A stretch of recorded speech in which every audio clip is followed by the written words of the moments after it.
The electrician's here. We're gonna run 2 power lines and a ground. This thing should be up and running by the end of the day. Be sealing this up. That's going to be taken out and replaced by a vent. This down here is my studio. And then up above is the helper's room. There's the kitchen, everybody's having breakfast, and here is the CR. You guys have seen this before, I do believe. Nice big CR, bigger than the one that's in the master bedroom for sure.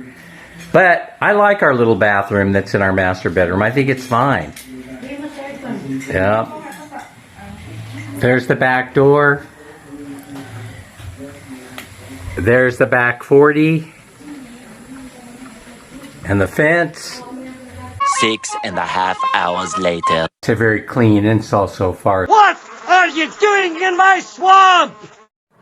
Ah, success. It's operating. Very nice. We removed the window air conditioner that was here. It wasn't doing much in that room. Hopefully this air conditioning will force air into that room, and also up here and down here into my studio office.